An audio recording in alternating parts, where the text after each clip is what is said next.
যুদ্ধবিরতির মধ্যেও গাজায় ইসরায়েলের বিমান হামলায় অন্তত ১৩ জন ফিলিস্তিনি নিহত হয়েছেন। নিহতদের মধ্যে ২ শিশু, ১ গর্ভবতী নারী এবং ৯ জন পুলিশ সদস্য রয়েছেন। ১৫ মার্চ মধ্য গাজার নসেইরাত শরণার্থী শিবিরের একটি বাড়িতে হামলা হলে ৪ জন নিহত হন। নিহতদের মধ্যে ত্রিশোর্ধ্ব এক দম্পতি ও তাদের ১০ বছর বয়সী ছেলে রয়েছে। হাসপাতাল সূত্র জানায়, নিহত নারীটি গর্ভবতী ছিলেন।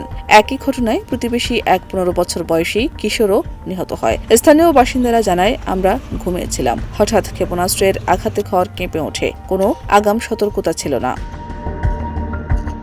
আরেকটি হামলা চালানো হয় আজ জাওয়াইদা শহরের প্রবেশমুখে ফিলাডেলফি করিডোর এলাকার একটি পুলিশ গাড়িতে। এতে ৯ জন পুলিশ সদস্য নিহত হন, যাদের মধ্যে কেন্দ্রীয় গাজার জ্যেষ্ঠ পুলিশ কর্মকর্তা কর্নেল ইয়াদ আবু ইউসুফও ছিলেন। হামলায় আরও ১৪ জন আহত হয়েছেন।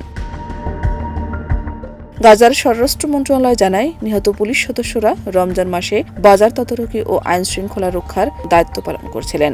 ইসরায়েল ও হামাসের মধ্যে যুদ্ধবিরতি চুক্তি কার্যকর হওয়ার পরও গাজায় প্রায় প্রতিদিনই হামলার ঘটনা ঘটছে। গাজার স্বাস্থ্য কর্মকর্তাদের তথ্য অনুযায়ী ২০২৫ সালের ১০ অক্টোবরের পর থেকে এখন পর্যন্ত ৬৫০ জনের বেশি ফিলিস্তিনি নিহত হয়েছেন।